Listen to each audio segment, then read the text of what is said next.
Hello hi welcome नमस्ते, मेरा नाम ऋतिक और आज हम फिर से बात करने वाले हैं एक और इंटरेस्टिंग कंसेप्ट की। तो ये वीडियो उन बच्चों के लिए मोस्ट इंपॉर्टेंट होने वाली है जिनका बीए प्रोग्राम में सेकंड सेमेस्टर एग्जाम अब होने वाला है। तो बस अब मात्र 4 दिन और रह गए हैं और मैं कोशिश कर रहा हूँ जल्द से जल्द फटाफट सारा सिलेबस निपटा दूँ। आई बात समझ में? तो चलो फिर शुरुआत करते हैं आज एक और इंटरेस्टिंग कंसेप्ट की।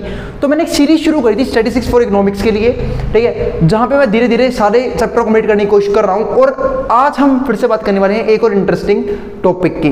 तो भाई अगर कोई भी डाउट कोई भी क्वेरी रहता है तो नीचे कमेंट बॉक्स में कमेंट कर सकते हैं। और अगर वीडियो पसंद आए तो वीडियो को लाइक करना और चैनल को सब्सक्राइब करना बिल्कुल ना भूलें। और एक और इंपॉर्टेंट बात वो बिल्कुल मत भूलना, वो क्या कि मैंने अब हर एक वीडियोस के नीचे टेलीग्राम चैनल का लिंक भी डाल दिया है। आप वहां पे जाके भी टेलीग्राम पे फॉलो कर सकते हैं, वो चैनल ज्वाइन कर लेना। जो भी क्वेरी जो भी दिक्कत होगी ना और जो भी चीज नेसेसरी होगी वहां पे डालने के लिए मैं वहां पे डालता रहूंगा ताकि आपको कभी भी कोई भी दिक्कत ना आए। आई बात समझ में? चलो फिर शुरुआत करते हैं आज के इंपॉर्टेंट कंसेप्ट की, जहां पे हम बात करेंगे प्रोबेबिलिटी डेंसिटी फंक्शन पीडीएफ और क्युमुलेटिव डेंसिटी फंक्शन सीडीएफ के बारे में। मैंने कहा था मैं इस टॉपिक के ऊपर एक सेपरेट वीडियो बनाऊंगा। ये टॉपिक चैप्टर नंबर 6 का था जो मैंने स्किप कर दिया था, और ये टॉपिक चैप्टर नंबर 7 का था जो मैंने स्किप कर दिया था वीडियो से, ठीक है, जो पिछली वीडियोस गई थी उनसे। तो आज मैं इसके ऊपर एक सेपरेट वीडियो लेके आया हूं जहां पे हम बारी बारी डिस्कस करेंगे कि पीडीएफ यानी कि प्रोबेबिलिटी डेंसिटी फंक्शन और सीडीएफ यानी कि क्युमुलेटिव डेंसिटी फंक्शन। ध्यान रखना यहाँ पे एक और फंक्शन था सीडीएफ के नाम पे क्युमुलेटिव डिस्ट्रीब्यूशन फंक्शन, उसके ऊपर बात कर चुका हूं मैं पिछली वीडियोस में, ठीक है। तो आज हम इन दोनों टॉपिक को डिस्कस करेंगे इस वीडियो में। उससे पहले आपको ये दो वर्ड समझ रहे होंगे, ये बुक में आपने काफी बार यूज किया हुआ है, सीआरवी और डीआरवी। ये क्या होता है? सीआरवी का मतलब होता है कंटिन्यूअस रैंडम वेरिएबल। क्या होता है? Continuous random variable. अब बात है कंटिन्यूअस रैंडम वेरिएबल का मतलब क्या होता है कि जब एक, देखो पहले बात तो आपको कंटिन्यूअस का मतलब पता होना चाहिए। कंटिन्यूअस का मतलब होता है जब किसी फंक्शन का ग्राफ बिना पेन उठाए बन जाए, उसे हम बोलते हैं कंटिन्यूअस। जैसे मैं आपको समझाता हूं इस बात को, जैसे मान लो ये एक फंक्शन है, इसका ग्राफ कुछ ऐसे जा रहा है, क्या नाम है, ऐसे बढ़ता जा रहा है, इसे बोलेंगे हम कंटिन्यूअस। मतलब जिसका ग्राफ बिना मार्कर उठाए बन जाए, बिना पेन उठाए बन जाए, उसे हम क्या बोलते हैं? Continuous function.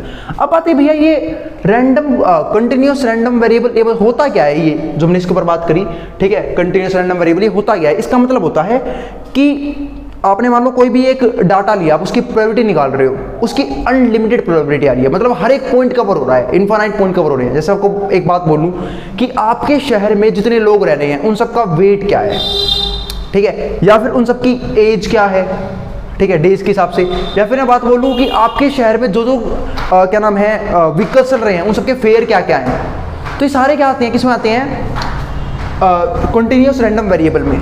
क्यों आते हैं कंटिन्यूअस रैंडम वेरिएबल में? क्योंकि यहाँ पे इनफाइनाइट पॉइंट है। अब मैंने क्या किसके ऊपर बात की? वेट के ऊपर बात करी। हो सकता है किसी का 36.9 हो सकता है किसी का 46.5 हो सकता है किसी का 76.2 हो। तो सारे पॉइंट यहाँ पे कवर हो जाएंगे जो वेट के लिए कवर होने चाहिए, इसलिए हम क्या बोलते हैं? Continuous random variable. अब एक और इसके साथ एक और क्या है हमारे पास? Discrete random variable. अब बात है डिस्क्रीट रैंडम वेरिएबल क्या होता है? जहां पे सिर्फ कुछ ही पॉइंट्स आए। जैसे मैं आपको समझाता हूं डिस्क्रीट रैंडम वेरिएबल का मतलब क्या होता है, जहां पे मात्र कुछ ही पॉइंट आए। जैसे मान लो कि मैंने एक सिक्का उछाला और सिक्का 4 बार उछाला, और अब बात कर रहा हूं नंबर ऑफ हेड्स की, तो नंबर ऑफ हेड्स है तो 0 होंगे, या फिर 1 होगा, या फिर 2, या फिर 3, या फिर 4। ऐसी हमने बातें भी की थी पिछली वीडियोस में। या फिर बोलूं मैंने डाइस उछाला 2 बार, अब डाइस 2 बार उछाला 36 सैंपल स्पेस बनेंगे। या फिर मान लो मैंने सिक्का उछाला है मात्र 2 ही बार, ठीक है, तो गिनती की अब नंबर ऑफ हेड की बात कर रहा हूं तो नंबर ऑफ हेड 0 हो सकते हैं, 1 हो सकता है, 2 हो सकता है। ऐसे नंबर ऑफ टेल भी 0 और 1 और 2 हो सकते हैं। आई बात समझ में? हम क्या बोलते हैं? डिस्क्रीट रैंडम वेरिएबल, क्योंकि इनके पास सिर्फ कुछ ही पॉइंट्स होते हैं। आई बात समझ में? और ये हमारे पास क्या है? कंटिन्यूअस रैंडम वेरिएबल, जिसके पास इनफाइनाइट पॉइंट्स होते हैं। तो चलो फिर अब ये तो हमने छोटी सी बात कर ली सीआरवी और डीआरवी के बारे में। तो ध्यान रखना कभी भी अगर ये वर्ड यूज हो तो समझ जाना, सीआरवी का मतलब क्या होता है? कंटिन्यूअस रैंडम वेरिएबल, और डीआरवी का मतलब होता है डिस्क्रीट रैंडम वेरिएबल। चलते हैं आगे। तो हमारा मेन काम इस वीडियो में समझना है प्रोबेबिलिटी डेंसिटी फंक्शन को। बातें भाई पीडीएफ होता क्या है, काफी क्वेश्चन आते हैं इसके ऊपर इस चैप्टर से। तो पीडीएफ में क्या होता है? प्रोबेबिलिटी डेंसिटी फंक्शन यानी कि पीडीएफ। अब एक फंक्शन है वो पीडीएफ होगा मात्र 2 कंडीशन में, सिर्फ 2 कंडीशन फॉलो हो गई तो पीडीएफ हो गया। पहला क्या कि -∞ से लेके इन्फिनिटी तक जो x की वैल्यू है, जो -∞ से लेके यहाँ तक है, इन्फिनिटी तक है, उसमें फंक्शन 0 से बड़ा या 0 के बराबर होना चाहिए। ध्यान रखना इस बात का। अगर आपका फंक्शन 0 से बड़ा और बराबर नहीं आ रहा तो वो पीडीएफ नहीं बनाएगा। दूसरा यानी कि प्रोबेबिलिटी डेंसिटी फंक्शन नहीं बनाएगा। दूसरा -∞ से इन्फिनिटी तक उस फंक्शन का इंटीग्रेशन 1 आना चाहिए। आई बात समझ में? क्या आना चाहिए? बनाना चाहिए। तो क्या बनाएगा हमारा पीडीएफ यानी कि प्रोबेबिलिटी डेंसिटी फंक्शन बनाएगा। ये तो हमारे दो इंपॉर्टेंट केस थे जब वो क्या बना रहा था, पीडीएफ बना रहा था। अब चलते हैं आगे, एक क्वेश्चन लेते हैं, तो इसे हम क्या बोलते हैं, it is known as density function, तो हम इसे डेंसिटी फंक्शन बोल देते हैं। अब इसके ऊपर एक क्वेश्चन लिखा हुआ है मैंने, ठीक है, 2-3 क्वेश्चन करवाऊंगा इसके ऊपर, उसके बाद इस वीडियो को मतलब फिर हम बात करेंगे अगले टॉपिक यानी कि क्युमुलेटिव डेंसिटी फंक्शन सीडीएफ के बारे में। तो एक क्वेश्चन लिखा हुआ है, if x is a continuous random variable, x क्या है, कंटिन्यूअस रैंडम वेरिएबल है विद द फॉलोइंग पीडीएफ, उसकी पीडीएफ ही है, फंक्शन है अल्फा 2x माइनस में एक्स स्क्वायर 0 से लेकर जब 2 तक है, ठीक है, और यहाँ पे बाकी बचे हुए पॉइंटों पे, ठीक है, रिमेनिंग वैल्यूज ऑफ एक्स, कुछ भी लिख लो, रिमेनिंग वैल्यूज ऑफ एक्स, ये आ गया। तो अल्फा 2x माइनस में एक्स स्क्वायर 0 से लेकर 2 तक, और ये हमारा 0 रिमेनिंग वैल्यूज ऑफ एक्स, ठीक है। उसने बोला है फाइंड अल्फा, पहला काम तो अल्फा निकाल दे, दूसरा x जब 1 से बड़ा हो उस सबकी प्रोबेबिलिटी निकाल दे। तो पहले हम अल्फा निकालने की कोशिश करते हैं। तो मैंने एक सिंपल सी बात है कि अगर ये फंक्शन पीडीएफ बना रहा है यानी कि प्रोबेबिलिटी डेंसिटी फंक्शन बना रहा है, तो सिंपल सी बात है, अगर मैं माइनस इन्फिनिटी से लेके इन्फिनिटी तक इस फंक्शन का इंटीग्रेशन करूं जो क्या है अल्फा 2x माइनस में एक्स स्क्वायर, तो हमारा आंसर कितना आएगा, 1 आना चाहिए। आई बात समझ में? ये आना चाहिए। अब कई बच्चों को इंटीग्रेशन में थोड़ी बहुत दिक्कत हो सकती है, तो मेरे भाई एक काम कर लेना, मैंने ना बिजनेस मैथमेटिक्स में एक प्लेलिस्ट है इसी चैनल की, बिजनेस मैथमेटिक्स में इंटीग्रेशन के कुछ पोर्शनों कवर कर रखा है, जहाँ पे हमने इंटीग्रेशन सिर्फ छोटे मोटे कंसेप्ट्स के ऊपर बात करी थी, तो सिर्फ वो वाली वीडियोस देख लेना बिजनेस मैथमेटिक्स की। मेरे हिसाब से 30-35 का तो वीडियो शुरू हो जाएगी जहाँ पे इंटीग्रेशन चैप्टर की बात की गई है, वो वीडियो देख लेना अगर आपको इंटीग्रेशन आपने 12वीं में नहीं पढ़ा है तो। आई बात समझ में? तो अब यहाँ देखते हैं, बाकी तो मैं यहाँ पे क्वेश्चन सोल्व करवा ही दूंगा। तो ये अल्फा 2x माइनस में एक्स स्क्वायर बराबर आ गया 1 के। जब मैंने सोल्व करने की कोशिश की, देखो माइनस इन्फिनिटी से इन्फिनिटी आप सोल्व तो कर नहीं पाओगे, तो मैंने इसके लिमिट्स को तोड़, जैसे बोलते हैं लिमिट्स को तोड़ लिया मैंने। लिमिट्स तोड़ा कैसे, यहाँ पे तोड़ लेते हैं पहले लिमिट्स को। तो माइनस इन्फिनिटी से पहले 0, क्योंकि 0 से 2 भी बात की गई है, 0 फंक्शन वही रहेगा अल्फा 2x माइनस में एक्स स्क्वायर। और बातें भी क्या भाई, हम लिमिट तोड़ सकते हैं, बिल्कुल भाई हम अपने हिसाब से लिमिट तोड़ सकते हैं, क्योंकि मैं सोल्व नहीं कर पाऊंगा इसलिए मैंने लिमिट तोड़ दी, ठीक है। फिर मैंने देखा 0 से 2 अल्फा 2x माइनस में एक्स स्क्वायर, ठीक है, ये आ गया, प्लस में 2 से इन्फिनिटी, और क्या है हमारे पास 2x अल्फा 2x माइनस में एक्स स्क्वायर, ये अलग हो गए, ठीक है। इसका मतलब मैं ऐसे बोलता हूँ कि भाई देखो, अगर आपको मैं बोलूँ अगर आपको दिल्ली से मुंबई जाना है, तो आप दिल्ली से पहले बीच में कहीं चले जाओ, गुजरात वगैरह, फिर आप वहाँ से मुंबई चले जाओ। तो ये बात हो गई कि मुझे यहाँ से यहाँ जाना था, पहले मैं यहाँ से यहाँ गया, फिर यहाँ से यहाँ गया, और फिर वहाँ से फाइनली उस डेस्टिनेशन तक पहुँच गया। अब मुझे इनकी लिमिट्स का एग्जैक्ट मतलब पता नहीं है, वैल्यू पता नहीं, तो ये 0 हो जाएगा, ये भी 0 और ये भी 0। सोल्व हम करेंगे सिर्फ इसको, और ये बराबर किसके, 1 के। सोल्व हम करेंगे सिर्फ इसको, तो यानी कि 0 से 2 लिमिट की वैल्यू, और फंक्शन क्या है अल्फा 2x माइनस में एक्स स्क्वायर, ये बराबर हमारे पास किसके आएगा, बराबर आएगा 1 के। जब मैंने सोल्व करने की कोशिश की तो मेरे को इंटीग्रेशन करना आना चाहिए, इस तो लिमिट बोलते हैं, पहले इंटीग्रेशन करते हैं। भाई अल्फा कांस्टेंट है, तो कोई भी कांस्टेंट इंटीग्रेशन के सिंबल के बाहर भी आ सकता है और अंदर भी आ सकता है, तो मैंने इसे बाहर निकाल दिया अल्फा को, और मैंने कर दिया इसका इंटीग्रेशन। 2 कांस्टेंट का मल्टीप्लाई में होगा, रहेगा x का इंटीग्रेशन होगा x की 2/2, क्योंकि x की पावर n का फॉर्मूला होता है इंटीग्रेशन करने का, x की पावर n+1 अपॉन में n+1। और मैं फिर बोल रहा हूँ इंटीग्रेशन के ऊपर वीडियोस बनी हुई है बिजनेस मैथमेटिक्स वाले प्लेलिस्ट में, तो वहां तक आप देख सकते हैं, ठीक है। तो इससे कट जाएगा, और माइनस में एक्स स्क्वायर का इंटीग्रेशन हो जाएगा x की 3/3, और ये बराबर किसके, 1 के। और लिमिट क्या है, 0 से 2। अब मैं 2 रखूंगा इसके अंदर, जब जैसे मैंने यहाँ पे 2 रखा, तो 2 का स्क्वायर यहाँ पे हो गया 4, माइनस में 2 का क्यूब हो गया यहाँ पे 8, तो 8/3, और लिमिट क्या है अभी भी 0 से 2 बराबर है 1 के। ये आ गया हमारे पास लिमिट, तो सॉरी ये लिमिट मैंने पुट कर दी 4, जब 2 यहाँ पे रखा 2 का स्क्वायर 4 हो गया, 2 यहाँ पे रखा 2 का क्यूब 8/3, और जब 0 रखोगे, क्योंकि भाई देखो लिमिट सोल्व ऐसे करते हैं, पहले अपर लिमिट रखी, माइनस में लोअर लिमिट रख के माइनस कर देंगे, तो लोअर लिमिट जब रखूंगा तो ये भी 0 हो जाएगा, ये भी 0 हो जाएगा, तो रखने की जरूरत ही नहीं है, 0 ही हो गया। तो बस इसको सोल्व कर लो, अल्फा यूं का यूं, अब इसके नीचे 1 ले लूंगा, एलसीएम लेना सबको आता ही होगा। जब भी किसी के नीचे 1 हो ना, साफ बोल रहा हूँ, इसकी से गुणा कर दिया और सीधा 4 3 12, 12 में से 8 गए 4, तो 4/3 आ गया। अल्फा मल्टीप्लाई में 4/3 बराबर है 1 के। अब यहाँ से आ जाएगी आराम से अल्फा की वैल्यू, वो कैसे आएगी, 3 है यहाँ पे डिवाइड में, वो गया मल्टीप्लाई में, 3 1 जा 3, और 4 कहाँ पे है, मल्टीप्लाई में नीचे आ गया डिवाइड में, अल्फा की वैल्यू कितनी आ गई, 3/4, ये आ गया।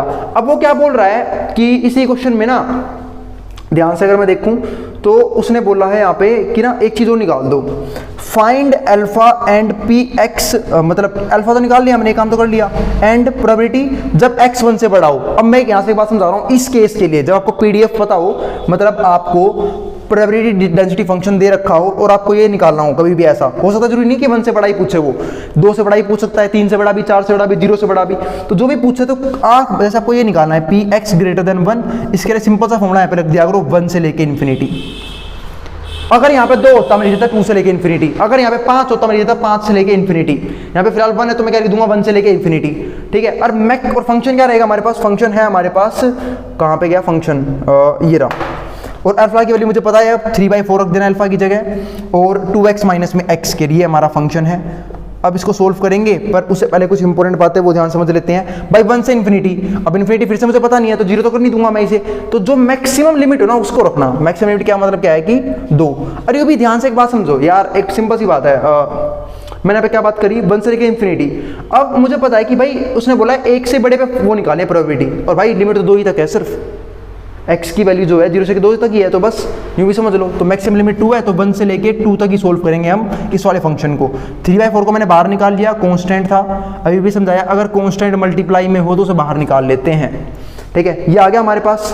अब फिर से कर दो इंटीग्रेशन, तो इंटीग्रेशन कर रहा हूँ मैं साइड में, तो 3/4 कांस्टेंट है, मल्टीप्लाई में यूँ का यूँ, जब इसका इंटीग्रेशन करूँगा तो 2 कांस्टेंट है, मल्टीप्लाई में यूँ का यूँ, x का इंटीग्रेशन x की 2/2, x की पावर n वाला फॉर्मूला लगा दिया है, और x स्क्वायर का इंटीग्रेशन x की 3/3, यह आ गया। और लिमिट क्या है 1 से लेके 2। अब एक बार अपर लिमिट रखूंगा, अपर लिमिट जब रखी मैंने तो 2 का स्क्वायर कितना हो गया 4, और 4 दूनी 8, 8/2 4 हो गया। 3/4 माइनस में जब 2 रखूंगा यहाँ पे, 2 क्यूब 8, 8/3 हो गया, और माइनस में माइनस कर दूंगा लोअर लिमिट रख के, जब 1 रखूंगा तो 1 का स्क्वायर 1, 1 इंटू में 2, 2/2 1 हो गया, और माइनस में जब 1 यहाँ पे रखा तो 1 का क्यूब 1, 1/3 आ गया। ब्रैकेट खोल रहा हूँ तो माइनस अंदर जाएगा, तो ये हमारा पॉजिटिव हो जाएगा ब्रैकेट खुलते ही। अब देखते हैं क्या सोल्व हो सकता है। तो 3/4 यूं का यूं, जब और सोल्व किया मैंने यहाँ पे तो मैंने देखा 4 में से 1 गई, 3 आ गया, 8/3 प्लस में 1/3, तो प्लस माइनस माइनस, 8 में से 1 गए तो -7 आएगा, क्योंकि सिंबल इसका बड़ा है और नीचे क्या है 3। अब जब एलसीएम लूंगा तो भाई इसकी से गुणा हो जाएगी, इसके नीचे 1 है, 9 में 7 गए 2, तो 2/3 यहाँ पे आ गया, मल्टीप्लाई में कौन बैठा है 3/4, कुछ कट रहा है क्या, 3 से 3 कट गया, 2 से 4 कट गया, 1/2 हमारा आंसर, सवाल खत्म। तो इस क्वेश्चन में हमने दोनों चीज़ निकाल दी। एक बार हमने ये वाली चीज़ निकाली, कौन सी, कहाँ गई वो चीज़ जो हमने सोल्व की थी, ये रहा। एक बार हमने अल्फा की वैल्यू निकाली, एक बार हमने क्या निकाल लिया, प्रोबेबिलिटी जब x ग्रेटर देन 1 हो। आई बात समझ में? तो उम्मीद है आपको ये क्वेश्चन समझ में आ गया होगा।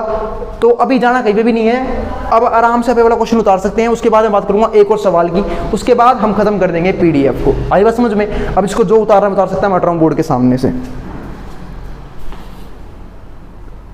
चलो फिर हम देखते हैं इस वीडियो में कम्यूटेटिव डेंसिटी फंक्शन क्या होता है, यानी कि सीडीएफ क्या होता है। तो सीडीएफ को देखो, मैंने यहाँ पे क्या देखा, लेट एक्स बी अ, मतलब कम्यूटेटिव डेंसिटी फंक्शन। अब क्या होता है, पीडीएफ के ऊपर बात खत्म हो चुकी है, समझा भी दिया है होता क्या है, क्वेश्चन भी करवा दिया है होता क्या है, ठीक है।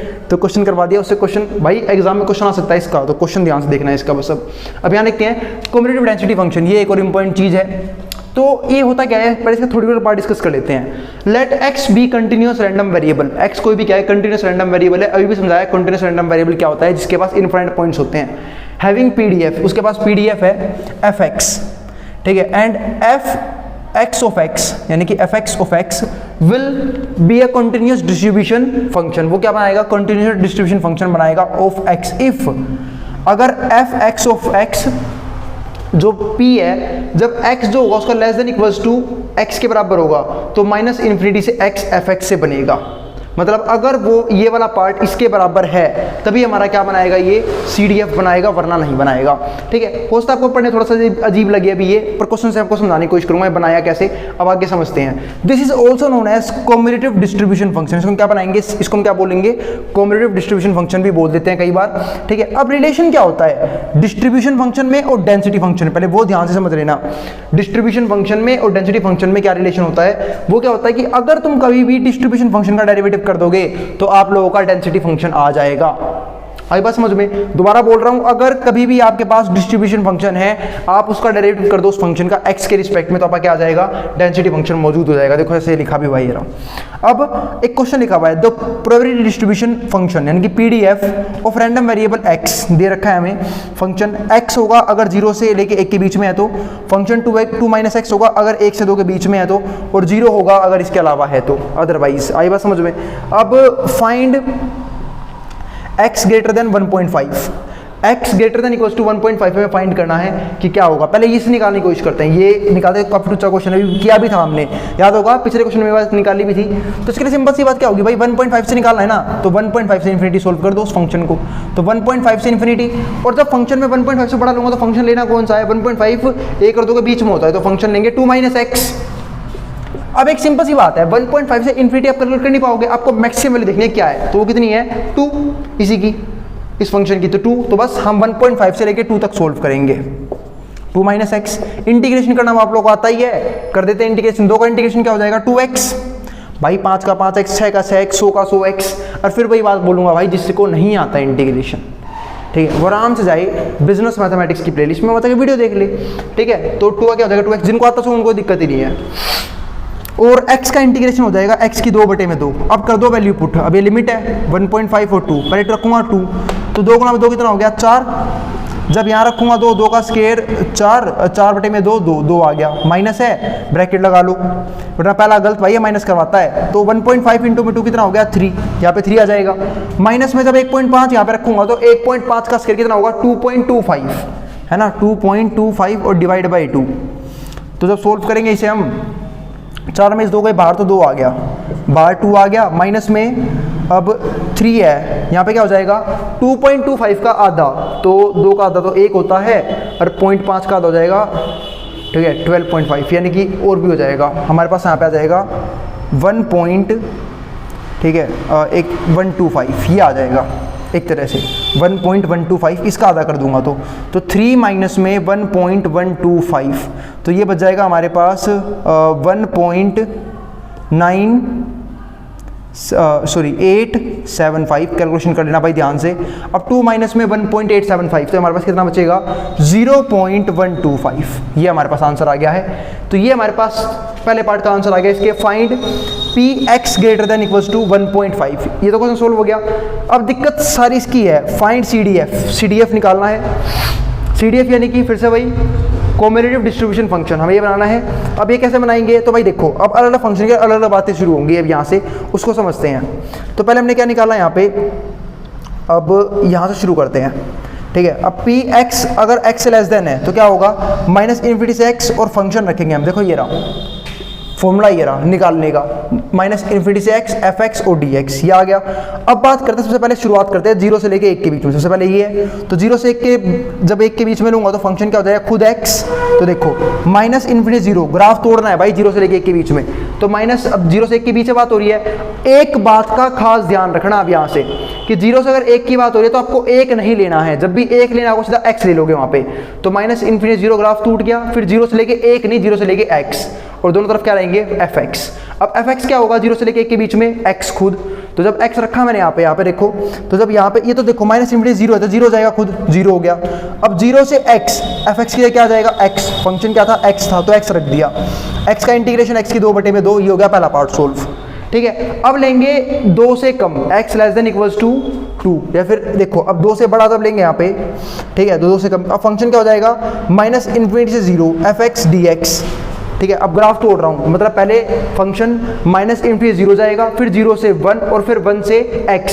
1 से 2 लेके नहीं जाना है, जो भी पॉइंट ये है वहाँ पे लेके बिल्कुल नहीं जाना है, ठीक है। तो 1 से x तक चला गया, फंक्शन लिख दिए। अब फंक्शन क्या होगा, 1 से 2 के बीच में 2 माइनस x, तो हमने क्या रखा है यहाँ पे, 1 मिनट, 0 से इन्फिनिटी से 0, ये तो 0 ही हो जाएगा पूरा, ठीक है। और यहाँ पे क्या हो जाएगा हमारे पास, fx 0 से 1 के लिए, 0 से 1 के लिए fx है, ये रहा x, तो यहाँ पे मैंने क्या रखा, x। और अगर बात करूँ 1 से लेके x तक, ठीक है, तो फंक्शन हमारे पास क्या आएगा, 2 माइनस एक्स, यानी कि 1 से बड़ा हो गया तो क्या हो जाएगा, 2 माइनस एक्स। फंक्शन ले लिया, इंटीग्रेशन कर देना, सोल्व कर देना, आपका ये आंसर आ जाएगा। ये आंसर, इसको मैंने सोल्व भी कर दिया था ऊपर, कहीं पे, हाँ ये हमारा आंसर आ जाएगा। इसको सोल्व कर लेना पूरे को, ठीक है। जब 1/2 अंदर जाएगा, ये देखो अब 2 में से 1/2 गया, कितना बचेगा, 2 में से 1/2 गया, बच गया 3/2 यानी कि 1.5। अब 1/2 में से गया 3/2 तो क्या बचेगा, माइनस का 1 तो माइनस का 1 बचेगा यहाँ से, और माइनस में 2x है, 2x को 2x ही रहने दो, प्लस का 2x है ये, ठीक है, और माइनस का x²/2 ये भी रहने दो। तो ये आपका आंसर आ जाएगा यहाँ से। आई बात समझ में। तो ये इस तरीके से हमने क्या सोल्व करना है, CDF सोल्व करना है अलग अलग वैल्यूज पे, सब वैल्यू पे CDF सोल्व होगा, इस पे सोल्व नहीं होगा बस, क्योंकि इसमें तो जीरो ही आ जाएगा, तो जीरो को ही क्या है सोल्व करना है, जीरो ही आंसर आ गया। इस पे सिर्फ इन दोनों पॉइंटों पे आपको क्या करना है, सोल्व करना है, ठीक है। और एक और रह गया है, वो क्या था, x greater than 2, ये रहा वो x greater than 2। जब 2 से बड़ा लोगे तो फंक्शन कहाँ टूटेगा, एक बार टूटेगा माइनस इनफिनिटी 0, फिर 0 से 1 और फिर 1 से 2, ठीक है। और 2 से बड़ा लेना है तो भाई 2 से बड़े में कुछ मत लेना, सीधा लिख देना 2 से लेके इन्फिनिटी। अब देखो ये वाली वैल्यू सीधा 0, इन्फिनिटी है इसके पास, ये वाली वैल्यू सीधा 0, इन्फिनिटी है इसके पास। जब यहाँ फंक्शन रखोगे, अब देखो 0 से 1 के लिए फंक्शन कौन सा लोगे आप फंक्शन लोगे 0 से 1 के लिए x, तो यहाँ पे आ जाएगा x, सीधा इसका आंसर 1 तो आ जाएगा, पर यहाँ पे फंक्शन आएगा x, ठीक है। और x का इंटीग्रेशन हो जाएगा x की 2/2 और लिमिट क्या है 0 से 1, प्लस में 1 से 2 के लिए फंक्शन कौन सा लोगे, 1 से 2 के लिए फंक्शन लोगे 2 - x, तो 2 - x का 2 का इंटीग्रेशन 2x और x का इंटीग्रेशन हो जाएगा x की 2/2। काफ़ी बार सोल्व कर लेना इसको, और लिमिट क्या है इसकी 1 से लेके 2 और वैल्यू पुट कर देना, आपका 1 आंसर आ जाएगा, सवाल खत्म। आई बात समझ में, ठीक है। उम्मीद है इसमें भी कोई भी दिक्कत नहीं होगी, इसमें सिर्फ इंटीग्रेशन करना है आपको, ठीक है। तो सारा खेल इसमें इंटीग्रेशन का है, और रिलेशनशिप खास ध्यान रखना भाई इसके बीच में, आई बात समझ में, ठीक है। और जब मैं इसे क्वेश्चन करवाऊंगा ना, जब सीरीज खत्म हो जाएगी, ये तो सिर्फ कंसेप्ट करवाया मैंने इस चीज़ के ऊपर, किस चीज़ के ऊपर, प्रोबेबिलिटी PDF के ऊपर और CDF के ऊपर, और जब क्वेश्चन करवाऊंगा, जब सीरीज खत्म हो जाएगी, तब हम वहाँ पे इसके कुछ और बढ़िया क्वेश्चन देख लेंगे। आई बात समझ में। अब जिसको जो उतारना है उतार सकता है, मैं हट रहा हूँ बोर्ड के सामने से, फिर हम बात करेंगे अगली वीडियो में एक नए कंसेप्ट के साथ।